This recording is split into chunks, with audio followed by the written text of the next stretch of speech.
harapan kakak sendiri apa sih? Lebih ini aja ya, apa pemerintah kan apalagi kan angkatan kayak 2020 gitu, teman-teman saya sulit buat dapat kerjaan gitu. Sulit dapat kerjaan gitu. Bu mau tanya dong Bu, kalau kebutuhan hidup sekarang gimana sih Bu?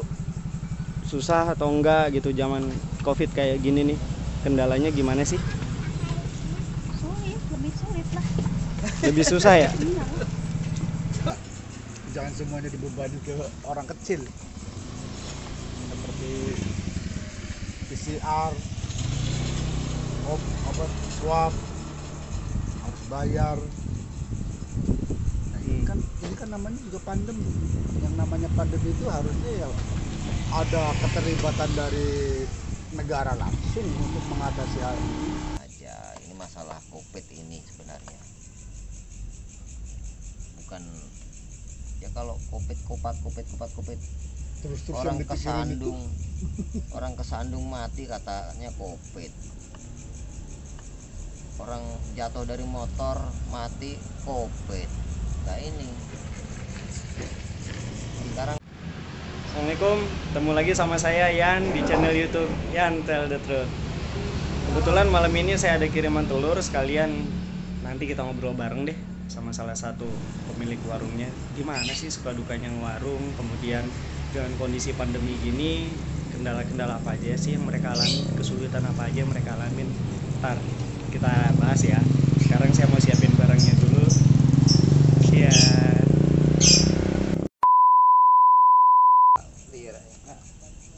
Apa itu? Punya saran nggak buat teman-teman yang jadi pelaku usaha mau mulai buka toko sembako? Caranya bagaimana? Caranya gimana? Ini catatan saya. Apa itu? Belanjaan. Kamu nggak ada harganya. Catatan doang. Saya mah nggak bisa baca ini. Ayo, piye? Duwe saran pora? Saya ambil undangan itu. Apa? Udah ya, Buat orang-orang yang mau ngerasa susah nih, buntu pikirannya, stuck pikirannya, mau mulai dari mana sih kalau usaha itu? Kalau Modal masalah- dulu, niat dulu atau gimana? Masih progresnya lumayan. Beruntung. Kalau masalah usaha itu tergantung manusianya dan tergantung niatnya. Punya modal kalau nggak bisa jalanin dan nggak bisa mengelolanya ya harapan kedepannya juga suram. Dan kondisi pandemi kayak begini, ada penurunan omset atau justru sebaliknya Mas, bagian dari orang yang mendapat banyak keberkahan dari Allah Subhanahu wa taala, dari Tuhan Sang Pencipta? Di gerak di bidang perdagangan sembako kayak saya sih sebenarnya kalau untuk masalah COVID itu sebenarnya nggak ada pengaruh karena ini kebutuhan pokok perut. Ya. Nggak ada kebutuhan sehari-hari, itu nggak ada berubahnya. Kalau masalah omset turun naiknya itu tergantung cara kita ngelola. Nah, penjualan, kalau penjualan kita miring ambil untung dikit ya kita rame kan. Yang sepi mah gampang, jualnya yang mahal dan turun karena mahal. Nah, kemudian masalah ketersediaan barang gimana nih Mas? Kalau Susah atau enggaknya gitu kan? Kalau ketersediaan barang sih nggak ada kesulitan Mas menurut saya. Karena Nggak ada. apa? Karena dari pemerintahan juga kan Unilever, Wingfood itu kan nggak berhenti. Berarti produksi mereka running, lancar, ya. distribusi barang dan jasanya juga banyak gitu kan, lancar sampai akhirnya barang terdistribusi dengan baik ke end user gitu ya, ke pembeli ya. Itu nggak apa-apa dek, kalau mau beli aja, nggak apa-apa. Ntar masuk TV. Si adenya belanja tuh, dia takut, ya kan? Kelihatan. Takut kelihatan. Kemudian ada nggak Mas harapan-harapan nih Mas? Apa itu? Harapan kita di masa mendatang begitu kan, buat seorang pelaku usaha gitu loh. Apa yang mau disampaikan buat orang-orang yang sekarang ini menjabat gitu kan, atau buat sesama pelaku usaha lain lah yang banyak ngeluh, atau orang-orang yang mau usaha nih kayaknya susah banget gitu, ada nggak yang perlu disampaikan ke mereka nih?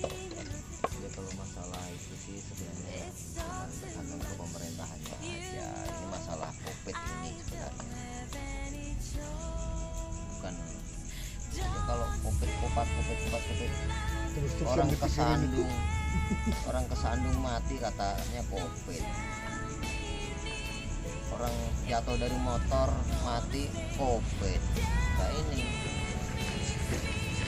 sekarang justru COVID ini bukan malah tolong rakyat, malah menjat rakyat.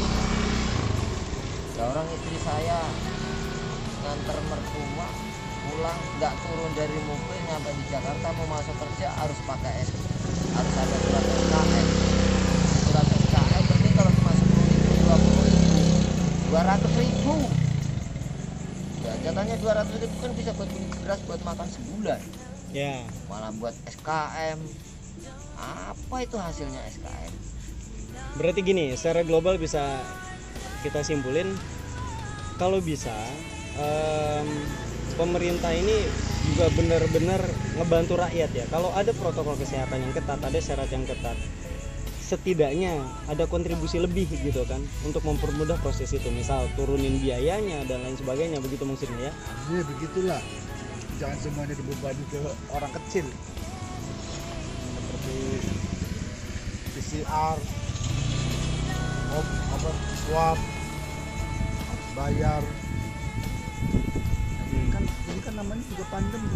Yang namanya pandemi itu harusnya ya ada keterlibatan dari negara langsung untuk mengatasi hal ini, sehingga jangan selalu dibebani kepada rakyat, masyarakat yang bepergian ya, kayak tadi contohnya dari kampung masuk kantor harus swab dulu dan sebagainya, di mana beban biayanya harus ditanggung. Iya, kalau saya dulu bagaimana saya mengembangkan aktivitas pengajaran kan Pak, kalau di sekolah itu sekarang kayak gimana sih dengan kondisi COVID kayak gini? kalau sekarang di sekolah ya sepi lah, paling ada guru-guru yang datang sesuai dengan jadwal yang dijadwal atau Pas daring gitu ya. daring, ada yang lewat rumah, ada juga yang di sekolah. Homeschooling begitu Pak, home visit ya. Ya ada yang home visit, yaitu biasanya kalau home visit yang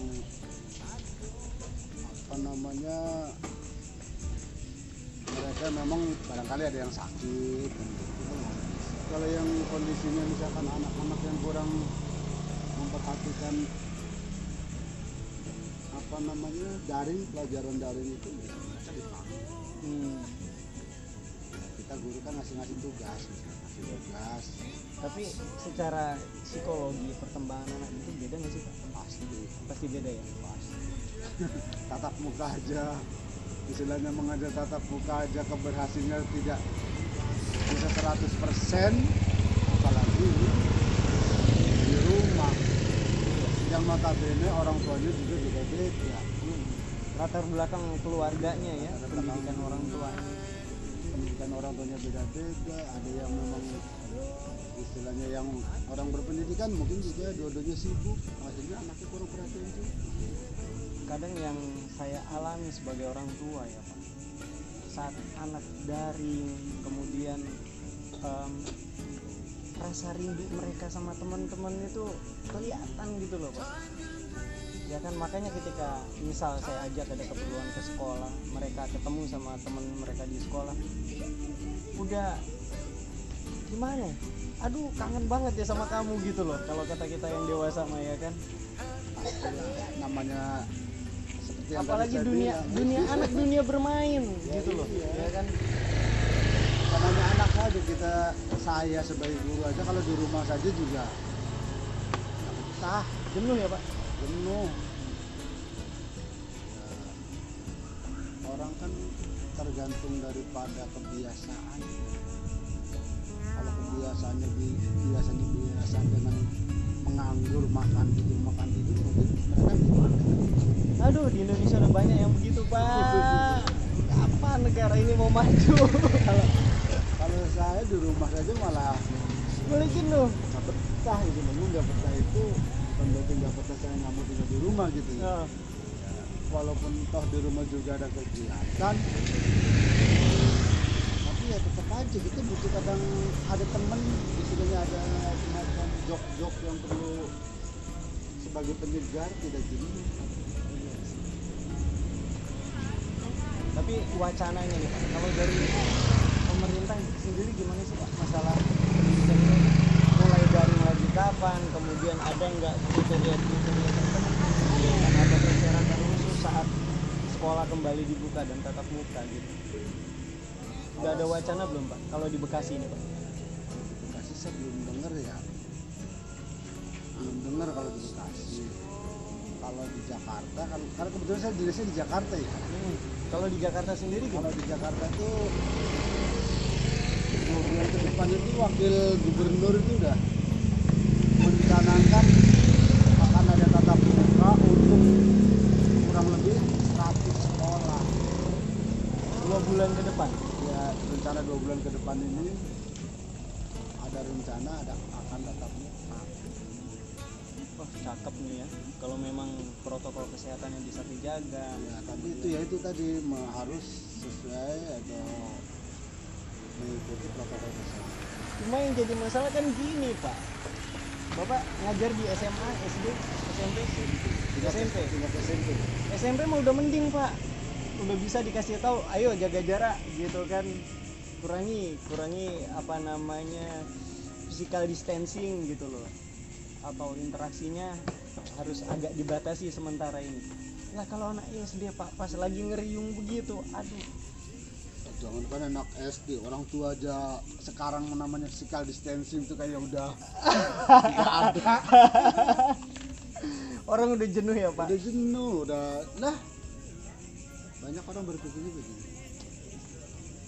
Kena corona atau tidak corona tetap aja mati. Banyak tuh orang berpikir seperti itu. Yang enggak kena corona juga mati, yang kena corona juga mati. Itu pikiran aku banyak. Cuma saya sih tidak berpikir seperti itu. Ya, mungkin orang-orang seperti itu, mereka yang berpikir yang sudah jenuh lah jenuh dengan keadaan yang setahun lebih. Ya setahun lebih COVID ini di Indonesia emang bener. Sekarang orang disuruh di rumah dengan kondisi ekonomi yang serba kurang lah, namanya pas-pasan serba kekurangan. Bagaimana untuk memenuhi kebutuhan kehidupan kalau tidak ada perangkat? Ada mungkin sebagian orang yang punya anggapan ya miris sih Pak ya kan, anak nggak sekolah tapi bayaran jalan terus gitu kan, nggak tatap muka, SPP jalan terus. Nah itu gimana tuh Pak tuh?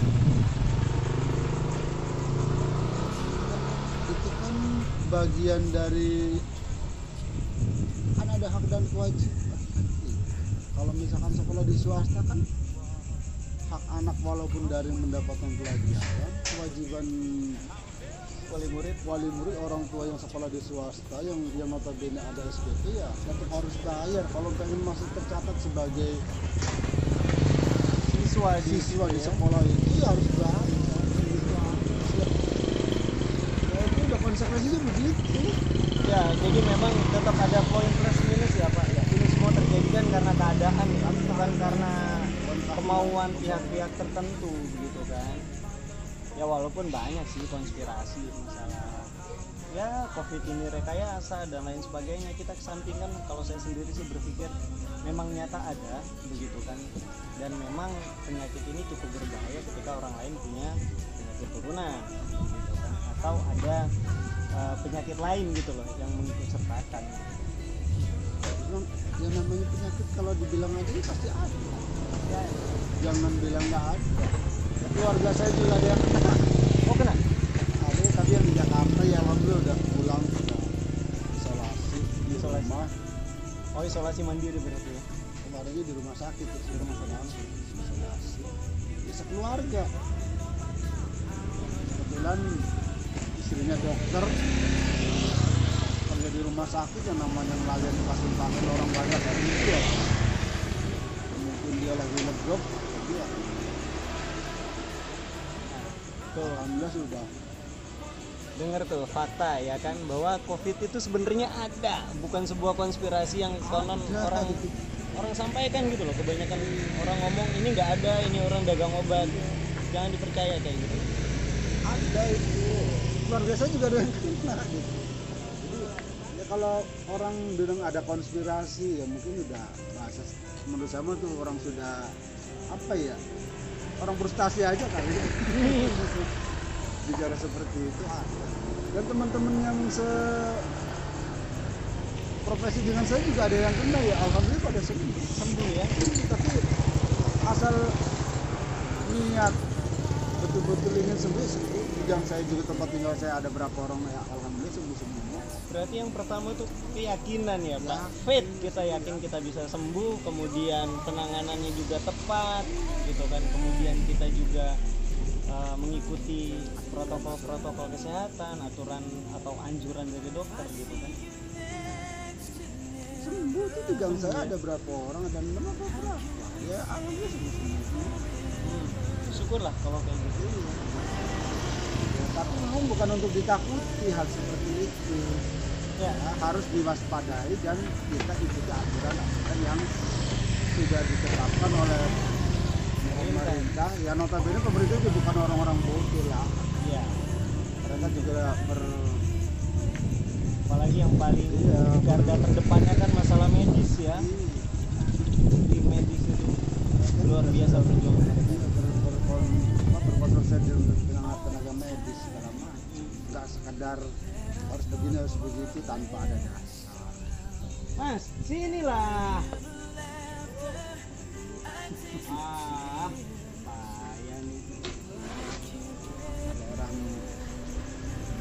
Ada yang bilang konspirasi, ya, mungkin kalau menurut saya ada yang bilang itu mencari panggung aja. Kemudian gini ya, memang sama negara juga kan orang boleh saja berpendapat selama tempatnya tepat gitu ya Pak ya. Kemudian tidak melanggar regulasi, hak orang itu untuk bersuara, tidak dilarang. Tapi jangan mempengaruhi. Nah, ingat tuh, jangan pengaruhi orang. Menghasut itu nggak boleh, tapi kita bicara harus berdasarkan fakta, kenyataan, dan bukti yang ada gitu. Berpendapat kayak apa, tapi jangan pengaruhi orang untuk ikuti apa kata dia. Nah, Itu nggak boleh. framing itu nggak boleh, ingat, framing itu nggak boleh. Oh, teman-teman ingat ya.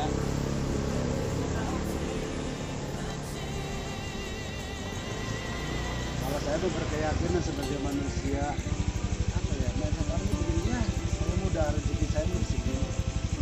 Nah, itu keliru tuh Pak. Ya sejelas ini, Pendapat yang keliru. harus diulangi.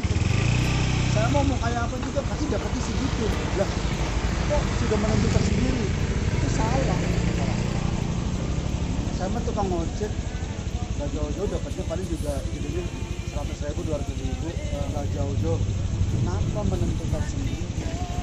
Kan nggak boleh menentukan sendiri. Masalah ketentuan besar kecil mah itu urusan yang maha kuasa. Yang penting kita bagaimana usaha. Itu kadang-kadang orang suka mengklaim sendiri untuk dirinya. Rezeki saya mah sudah segini, sudah diukur. Siapa manusia yang bisa diukur? Padahal gini ya Pak, poin positif yang bisa saya ambil, kalau nyawa kita masih nempel jadi satu sama badan, nggak mungkin kita nggak dikasih rezeki ya kan. Setiap orang punya waktu yang sama, sehari 24 jam, 7 hari dalam satu pekan, 30 hari dalam satu bulan.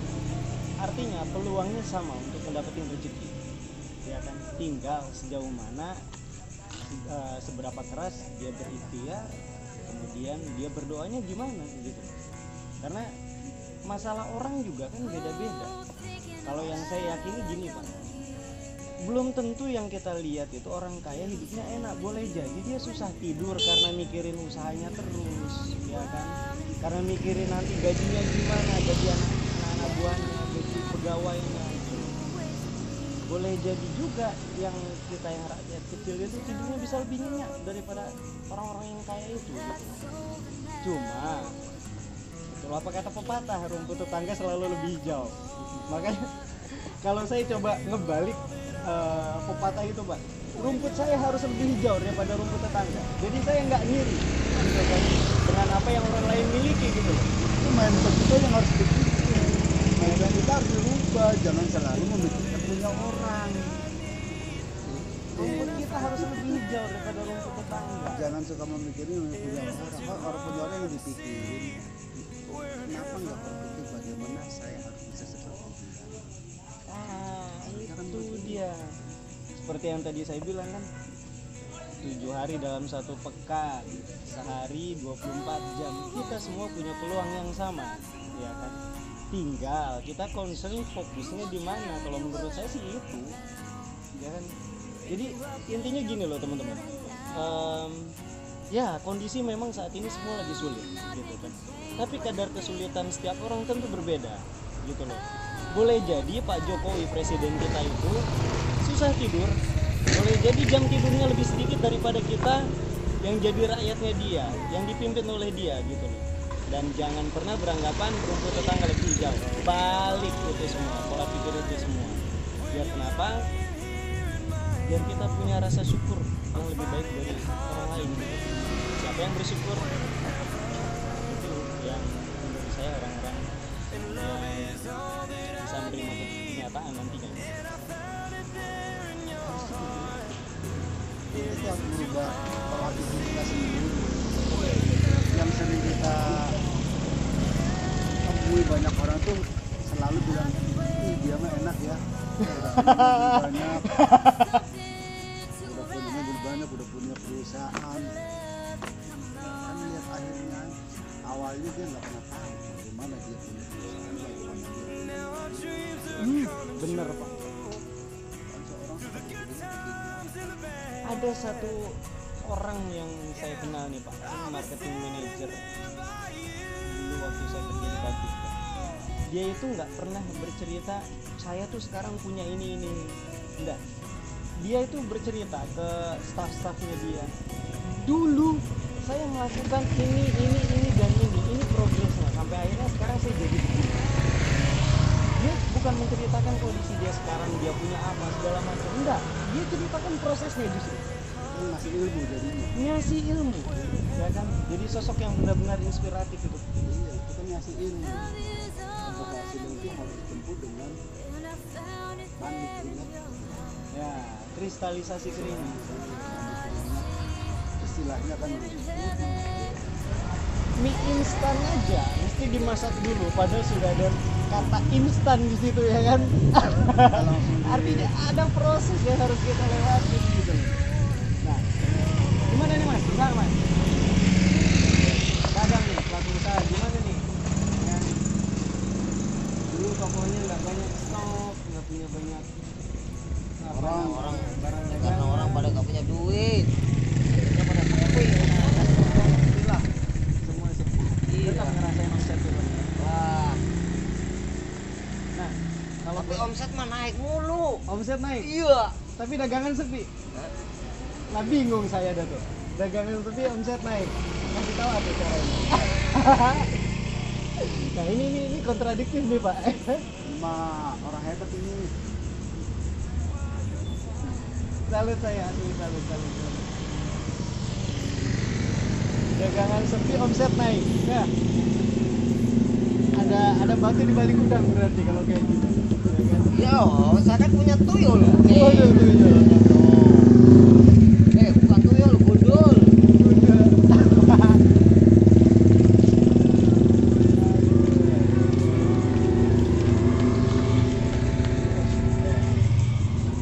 Kadang memang sangat disayangkan ya Pak. Pemerintah ini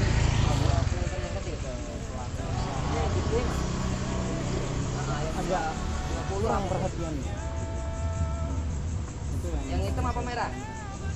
Hitam yang bolong man. pengusaha warung kayak gini gitu. Masih Apa ya? sangat ketergantungan Yang di dalam. sama cukong-cukong, Yang di luar baru masuk ke dalam. yang memonopoli Yang kedalaman. produk-produk sembako. Miris banget bener. Itu memang kalau menurut saya memang susah dikendalikan, dan bahkan mungkin bukan hanya di sini, bukan hanya di Indonesia yang namanya Kalau mau dingin itu, banget ya itu paling larutan kali 3. di mana negara itu penguasa atau monopoli suatu komoditi itu Pasti ada. di semua negara, bukan hanya di sini. Berarti itu juga jadi PR ya Pak? Ya ini Jadi PR pemerintah ya, tiap-tiap negara selesai. walaupun saya belum pernah keluar negeri, belum pernah kemana-mana, sebab itu bicaranya tentang manusia.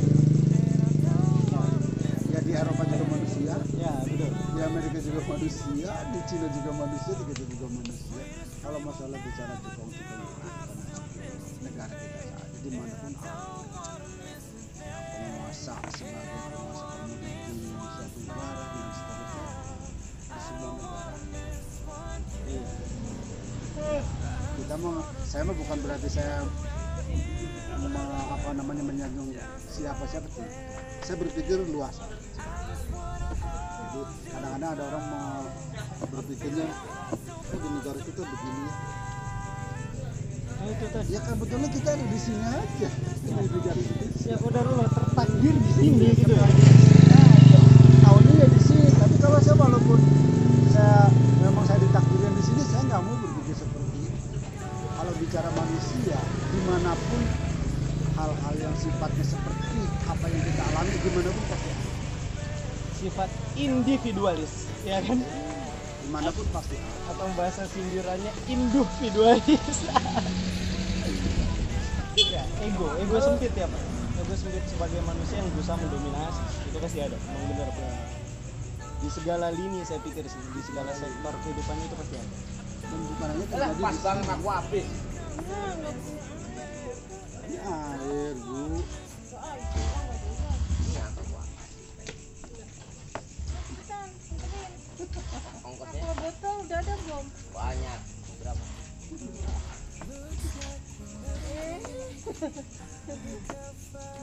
Nah tuh, ya kan, inspiratif banget kita banyak dapat ilmu dari orang yang emang punya pengalaman lebih. Buat kita yang berjiwa muda, kontrol diri kita gitu, arahkan diri kita, tuntun diri kita, jangan terpancing sama framing, jangan terpancing sama ghosting begitu kan. Hal yang nggak benar itu, biasa kita ikutin, ngapain sih? Nah, sosial media itu kejam. Jadi kita harus benar-benar punya pilar yang kuat, ya kan, punya landasan yang kuat. Landasannya apa? Filternya apa? Agama, regulasi agama. Nongses buat Nggak boleh lah istilahnya berpikir negatif terhadap sesuatu masalah kemudian menimpakan. apaan? Tisu. Tisunya habis. Pakai lap itu aja kan itu. Benar Pak. Contohnya misalkan kita berpikir itu negatif dengan negara kita sendiri. Kalau saya ya janganlah, ini negara kita sendiri. Masa berpikir negatif dengan negara kita sendiri. Dalam hal ini kepemerintahan. Atau walaupun bagaimana pemerintah juga pasti akan memikirkan rakyatnya. Negara ini luas. Kalau belum terjangkau semua ya mungkin karena saking luas. Ya, jangan pernah juga membatasi diri kita untuk berkarya gitu ya Pak. Kalau selalu mengeluh dengan keadaan, kadang-kadang orang mengeluh, menyalahkan orang dalam hal ini maksudnya pemerintahan. Nah, memang manusia tidak ada yang sempurna, tapi jangan selalu menimpakan suatu kesalahan kepada orang-orang tertentu atau lembaga tertentu yang ya apalagi dengan kata-kata yang kadang-kadang nggak pantas ya. Di medsos itu sering begitu langsung. Ya, padahal kalau Mereka yang bicara adalah orang-orang yang berpendidikan. nggak pantas ya Pak. Pantas kalau misalnya. menghardik orang lain. itu orang lain. Menghardik orang lain padahal pendidikannya cukup tinggi, ironis banget kan. Dan jangan jadi yang kayak gitu.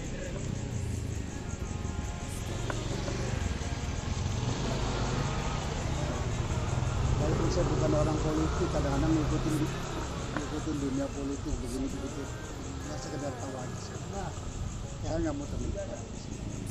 Ya memang dunia politik mah nggak ada yang persis 100%. Betul. Banyak banget sih.